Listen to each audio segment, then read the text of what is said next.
TopMedTalk. All right. Well, it is the close of day 2 here at Anesthesiology 2022, the American Society of Anesthesiologists General Meeting. We are in New Orleans in the exhibit hall here. TopMedTalk has a booth 2245. If you're here, please do come and check us out.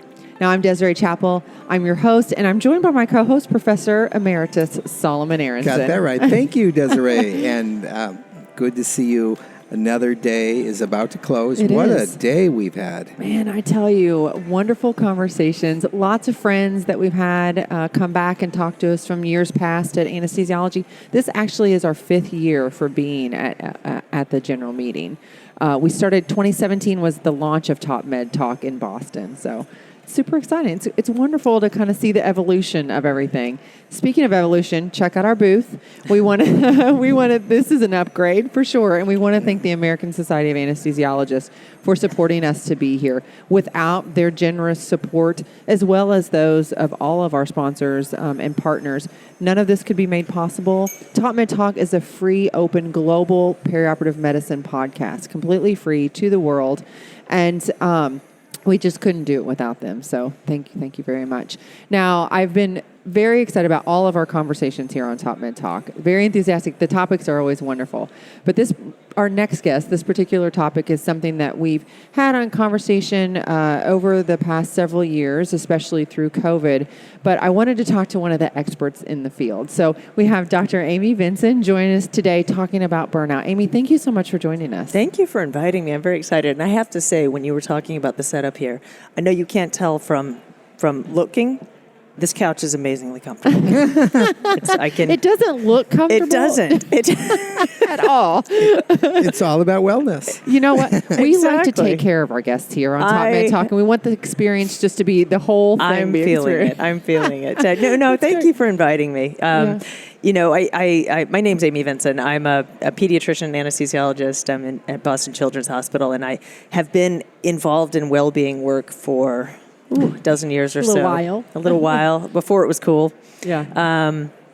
And having the support of the ASA consistently over the years has been one of the most important things for gaining traction, and I think really pushing forward culture change in medicine to a point where now I think we're at a moment where we could see some real tangible, meaningful changes in medical culture going forward. Yeah, I absolutely. think it's a moment of possibility and a moment of change Real that we're in. tipping point. Right, I really believe that right now for a number of reasons. So I'm excited to be here talking about it, and absolutely. love to launch into it with you. Well, Amy, I've been following your work for a long time. You're very active on social media, which is fantastic, getting the word out there, which I think has helped create the tipping point, just to have the conversation outside of our, little microcosm of anesthesia. I heard you at the Stolting Conference. So the Anesthesia Patient Safety Foundation has their conference every year. It's called the Stolting Conference.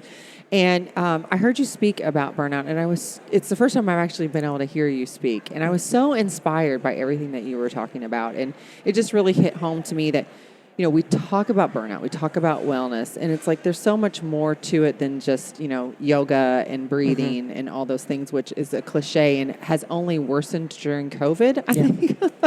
Actually, definitely. The way we address it. Yeah. So I want to talk about all those things. So tell me a little bit, before we get really kind of into the nuts and bolts and that, talk about the support from the ASA for physician well-being, because they have a committee, and I never thought, prior to COVID, prior to the last 5 or 6 years, that there would be committees specifically around well-being. There weren't. And so for many years, there was a working group / advisory panel. It had a number of names that was under the Committee on Occupational Health.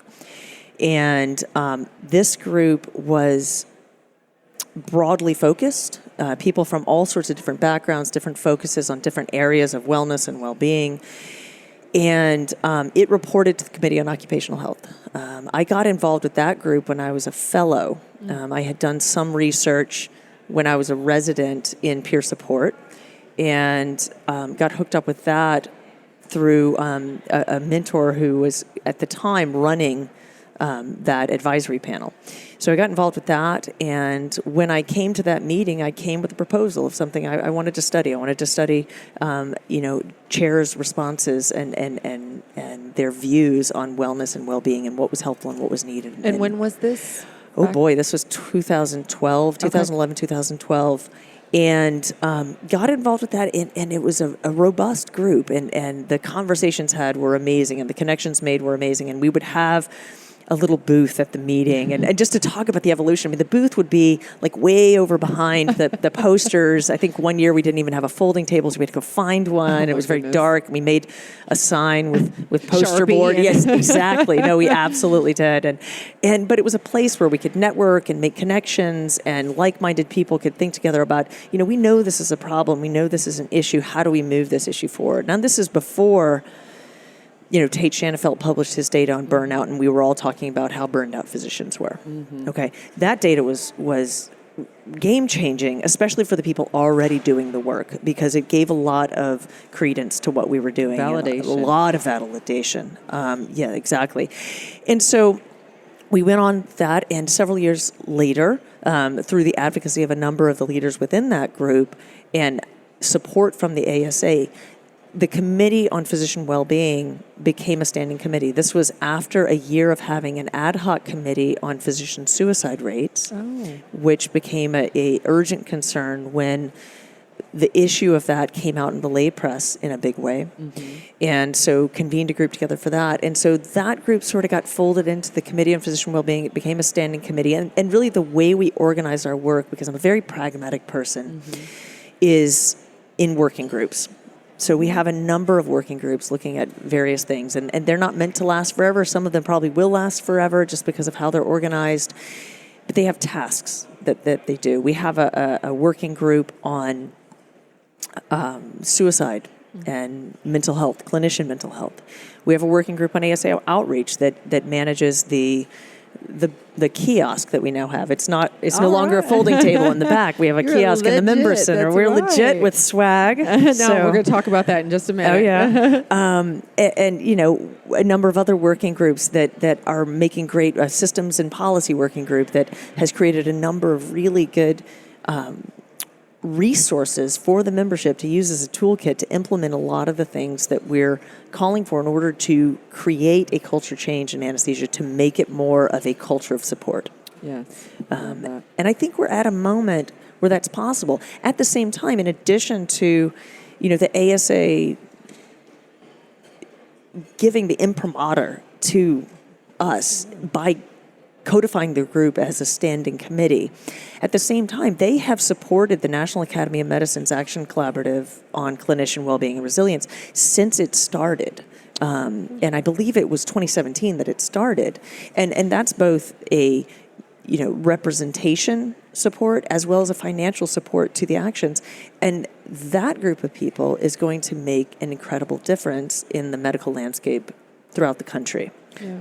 So, Amy, I appreciate this problem has been there long before we even knew what to call it or how to define it.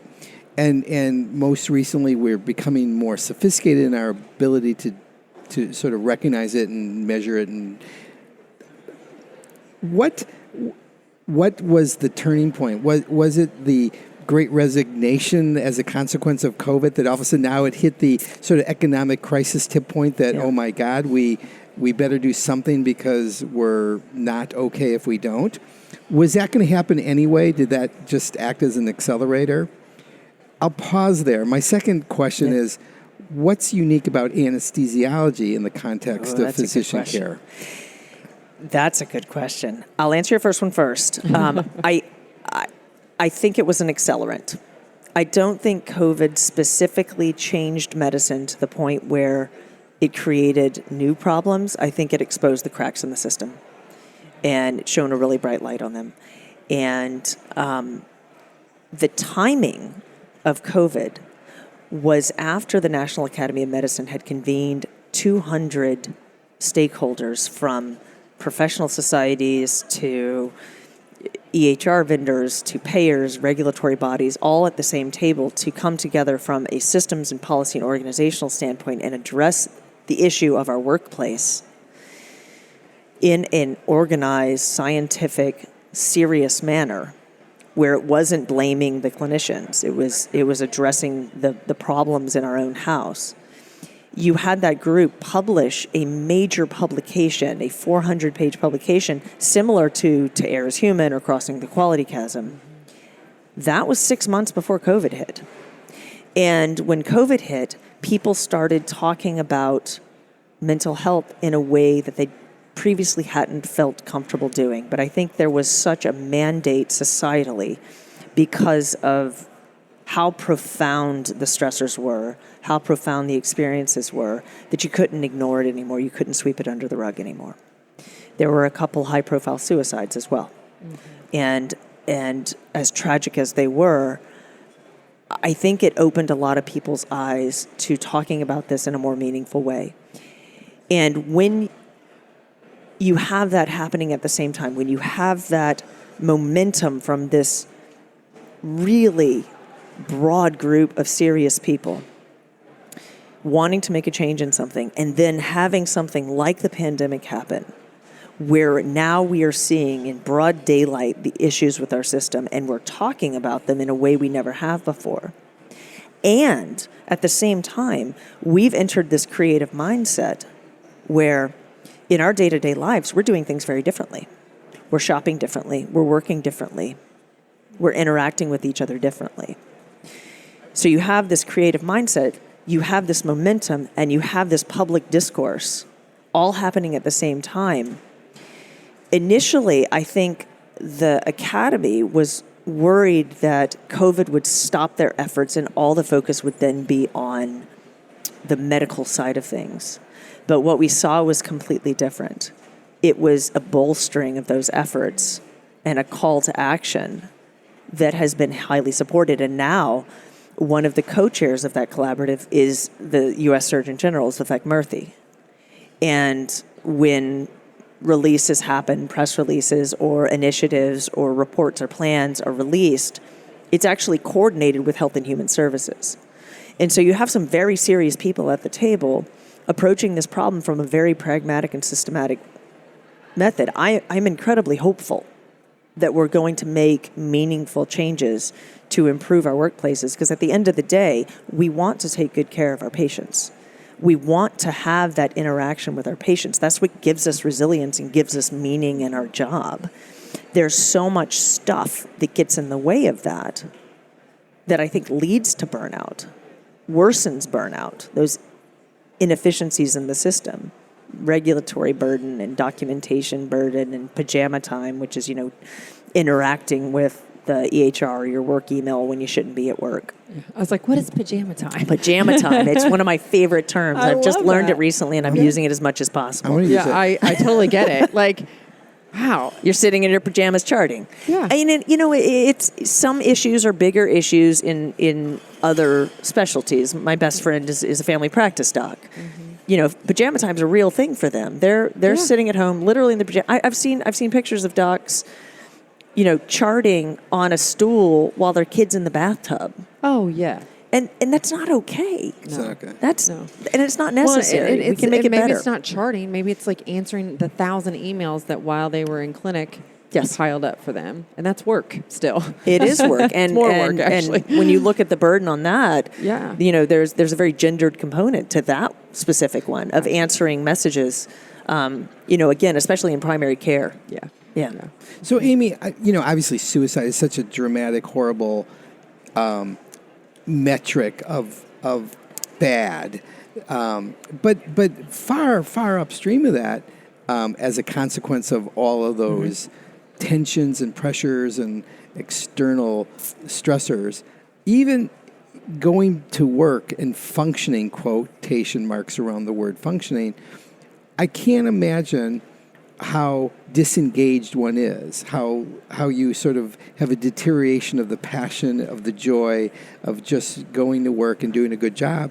How are we measuring that today? How are we beginning to sense the predictors of bad, if you will, along the journey? Yeah, and the fact of the matter is it can happen to the best, most professional of us. There's only so far you can push someone before they start disengaging as a mechanism of survival, right? You asked me before, what makes anesthesia so special? What makes us so prone? And what's interesting about that is that I didn't get into well-being work until I made the transition from pediatric residency to anesthesia residency. Oh. Go on. And That's what I was actually going to ask you a little bit about. Please continue. It's the isolation. Yes, And yes. it's not just the isolation. You can have a bad outcome and absolutely nobody knows. And you're all alone. And you've physically been involved in that. But beyond that, we have this mentality that we can achieve perfection. Yeah. And that we can control everything. Control we of love everything. control. I mean, ask our spouses, right? Yeah. We love control. We love, being, knowing what plan A, B, C, D, E, F is. And then you give a drug, and you know what's going to happen, Yeah. and you know when it's going to happen, and I'm going to do this, and ultimate control of the situation. And then something bad happens. Yeah. And it may be something that you truly could not have had any control over. Maybe a trocar goes in the aorta. Yeah. Can't do anything. You couldn't have seen that coming, Yeah. right? But the amazing thing I see anesthesiologists do, I saw someone have that very situation, and it was for a laparoscopic outpatient procedure. They had like a 22 or a 20 in the hand. It was fine. Yeah, a totally, healthy person. The first thing they said to me is, I should have had a 16 in them. No. Oh, gosh. And you're like, it was a lap No. hernia. No. no, you shouldn't have.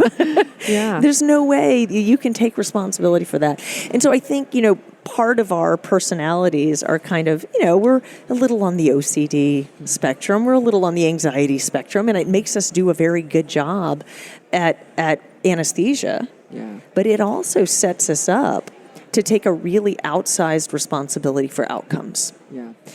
And then you add the isolation to that, and it's a setup for really, truly enhanced isolation and enhanced disengagement. Yeah. And That's true. yeah. One of the things I found when I first started anesthesia, so I'm a practicing CRNA myself, and when I was first out of training, I don't even know if I was maybe still in, and I came home and I was talking to my spouse, and actually my parents were there, and I was just like, oh God, it was a horrible day. I just had a terrible day. I had, whatever happened. And my dad was like, well, no one died, did they? And I was like, if that's measure of a bad day for me, that's like a really, really bad day. And Yeah. it's still been really hard to communicate like what is a rough day for you and for people to really understand. And it's like people don't really get it if you're not doing it. But anesthesia is a very it's almost cloaked in mystery, and I think we almost the isolation piece of this. exactly. But I think we Yeah. perpetuate it culturally in Totally. anesthesia. It is. Yeah. And I would just add to that, we know what we do, Yeah. but we don't talk to each other because we're isolated. Right. Yeah. And we don't have that natural support opportunity. And we're measured by, metrics of efficiency. Yes. Get that case Yeah. started on time. Productivity. And you're good. And if you don't, you're just a slob, and it's just so distorted to realities. And I just wonder if that, is an intrinsic contributor to the stress of anesthesia with respect to wellness and burnout. And I think it's part of it. Yeah. I think it's part of it. I mean, it's funny. We were talking about Twitter earlier. I tweeted out about a week and a half ago something along the lines of, what if the better metric wasn't efficiency. wasn't on-time first case starts, but what if the better metric of patient quality of care was appropriate delayed starts? Oh my gosh. You just flipped it on its head. Right? Because Yes. yes, we need to improve efficiency. We need to optimize things, both for throughput and patient experience and patient expectations. But we also need to leave room in there for the unexpected, for the last minute questions, for, those things that we shouldn't have to push on and maybe overlook, Right. just because we are so under such production pressure Exactly. and efficiency. Yeah, for sure. Well, let's talk about signs and symptoms of burnout. And has that evolved at all? Again, it's maybe like sign of badness kind of spectrum. But how do we know if we're burned out ourselves? It's a really good question, and I think one of the most important things about understanding burnout is understanding what your early warning signs are, because it's a spectrum, right? So the Maslow Burnout Inventory was developed in around 1980, 1981. Occupational burnout was described in 1974 for the first time, and then since 1980, it has been that inventory has been well validated in pretty much every job where you have a human caring for another human, and that requires occasional self-sacrifice or self-effacement. It's broken up into 3 domains, right? Emotional exhaustion, depersonalization or cynicism, and low sense of personal accomplishment. Now, depersonalization we do as a function of our job often. We take care of the lap chole in room 11, or, you depersonalize. If you don't think we depersonalize, try this trick. You're in the OR, and the surgeon's like, how's the blood pressure? And you say, oh, Mary's blood pressure is great. It's whatever. Yeah. If you refer to the patient by their first name while they're anesthetized, it freaks everybody out. It's really off-putting. It really makes people. It really makes people uncomfortable, because.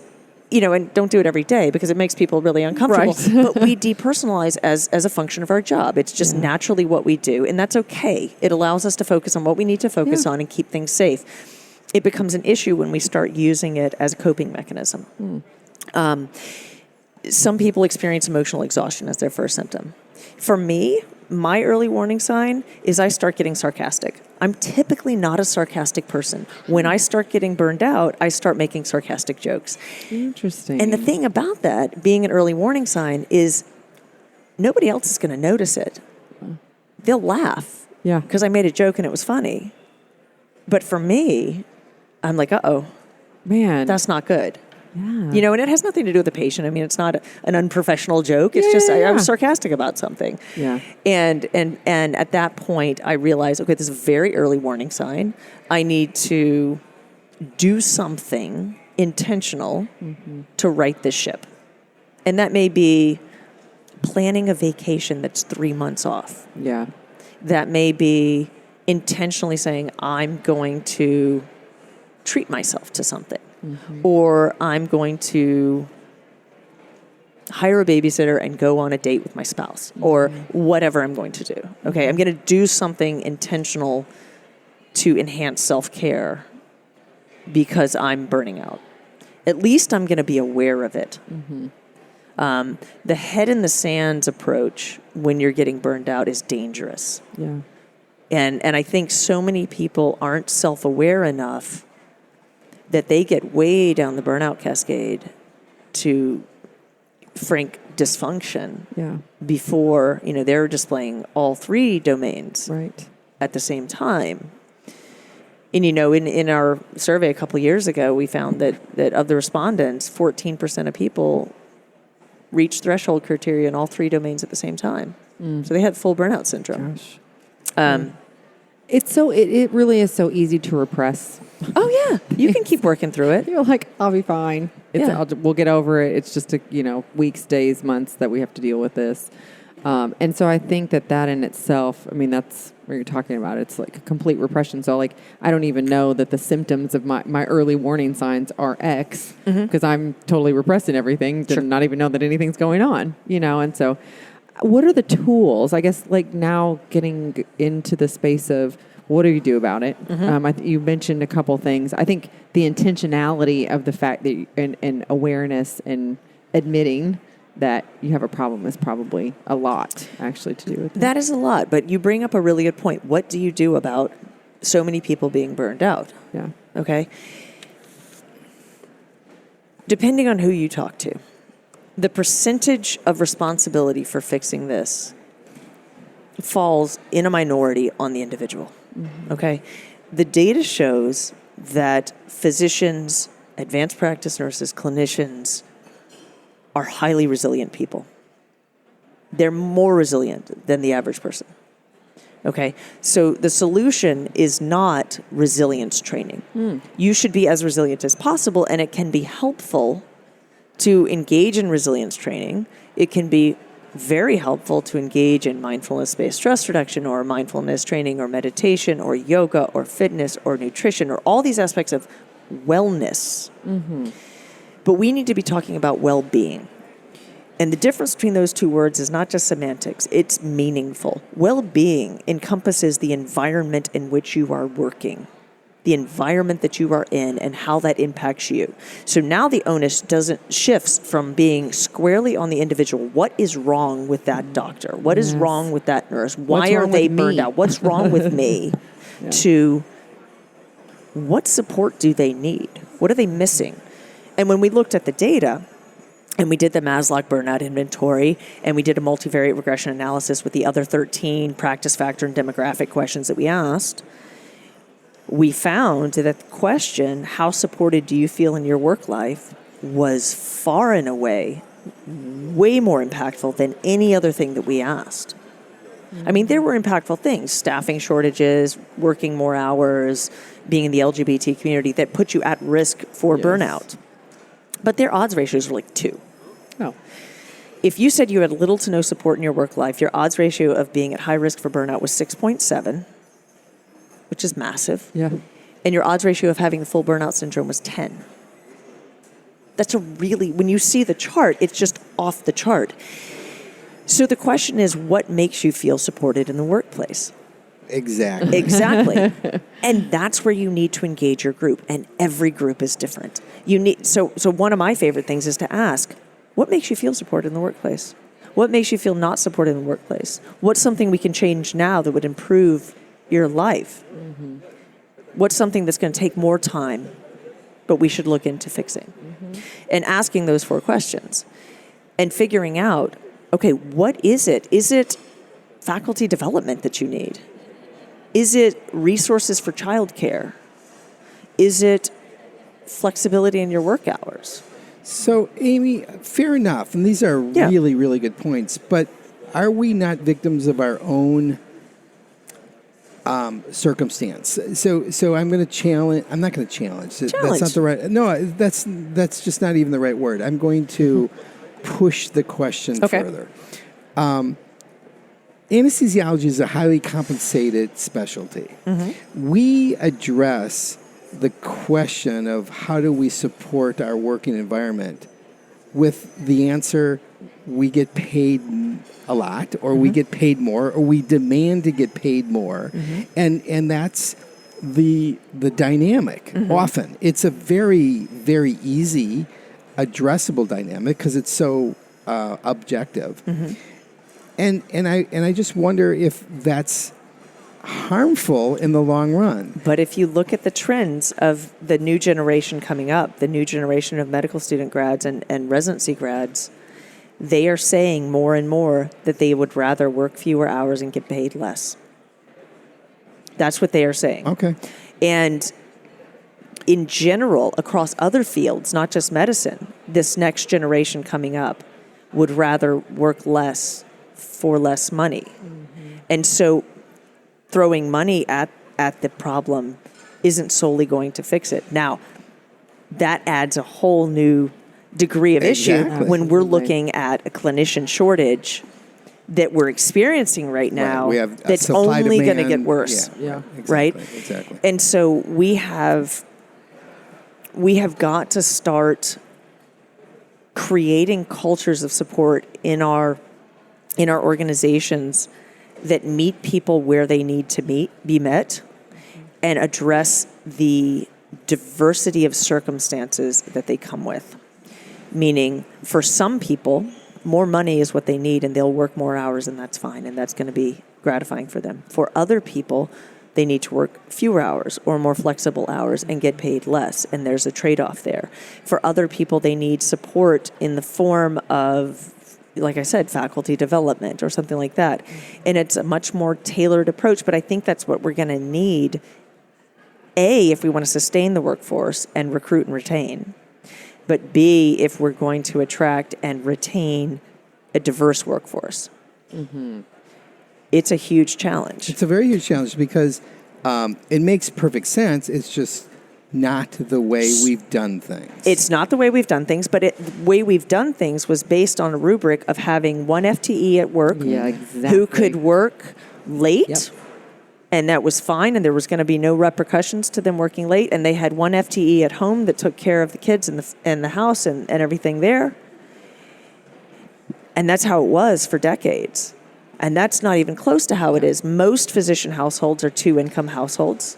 There are very different stressors. That model doesn't really exist that frequently anymore, but it's still how we staff hospitals.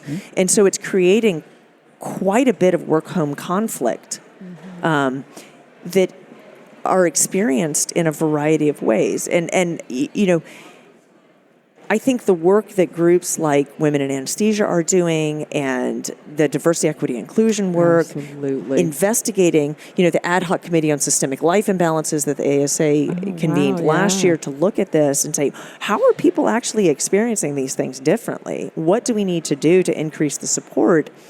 How do we need to arrange these things differently? We've got to think about staffing differently. At the same time, you know, there's only so much you can do with so many train cars, right? Yeah. There's only so many people. How do we stretch that further?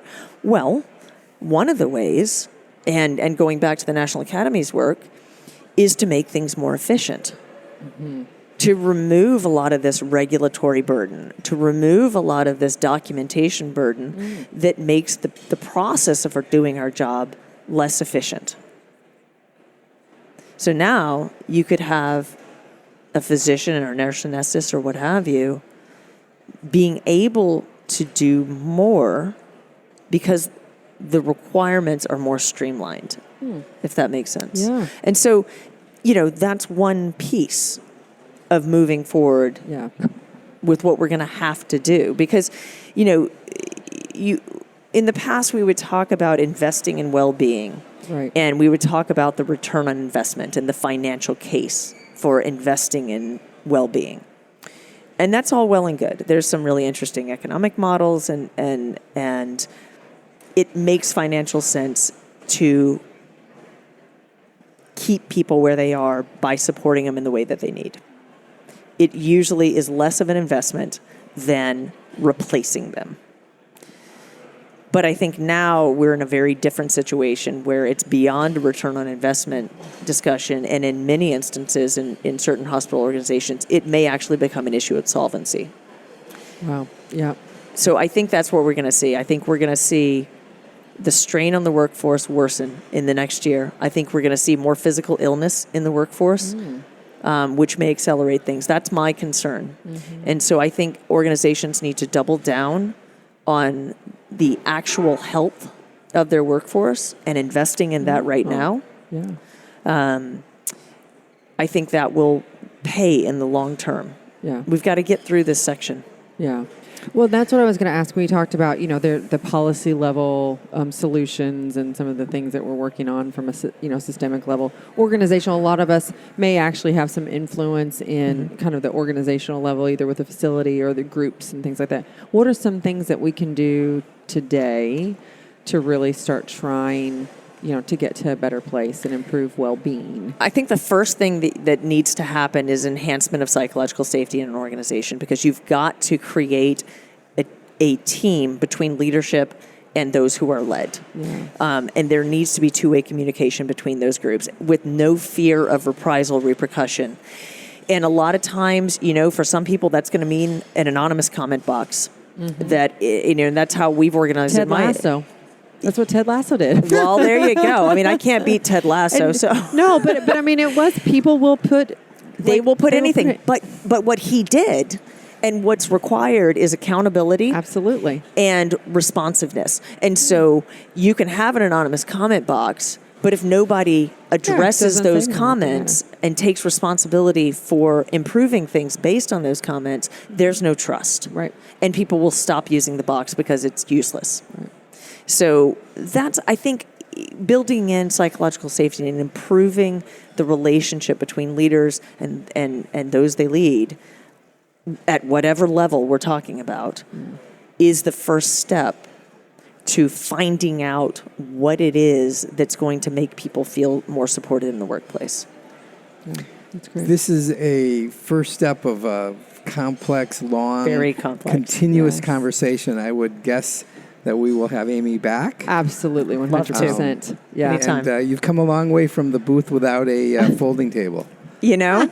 Okay, And I'm grateful to the ASA for Tell us, that. Amy, about our beads. Oh, so there is an ASA Committee on Physician Wellbeing kiosk. It's not even a booth anymore. Yeah. It is a kiosk in the member center.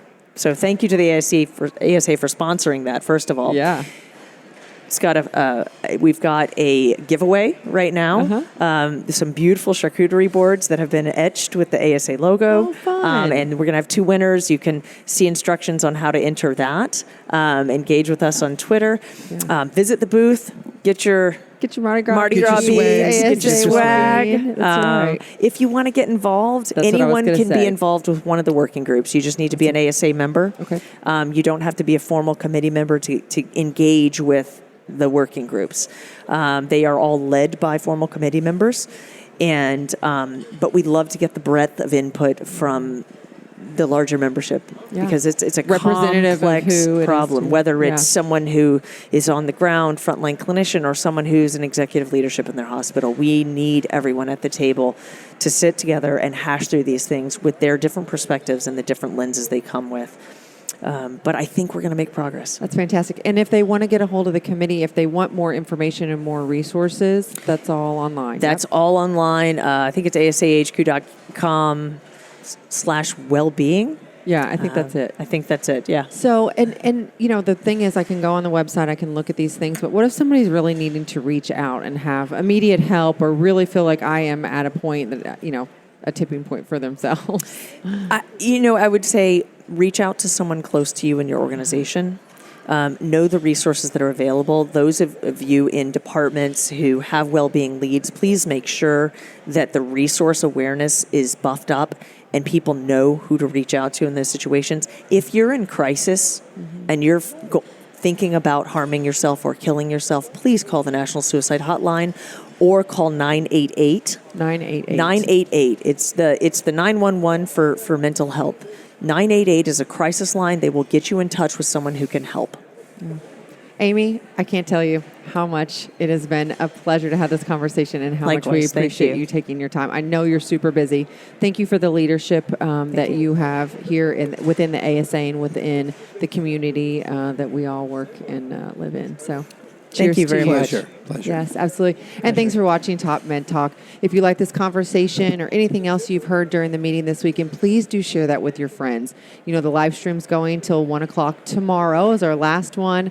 It's that Central Time. You can check that out on our live feed, live.topmedtalk.com. Thank you so much for listening. Cheers. Right. TopMedTalk. Thanks for downloading TopMedTalk. Don't forget to subscribe via your podcatcher. Don't forget to check us out on social media. We're on Twitter, Facebook, LinkedIn, and YouTube. And also, don't forget, TopMedTalk is the broadcasting arm of EBPOM, Evidence-Based Perioperative Medicine. We'd love you to find out more about that. If you check out ebpom.org, you can find low prices on some of the conferences we're organising around the world. Many of them are virtual and don't even involve you leaving your own home. Check out ebpom.org now.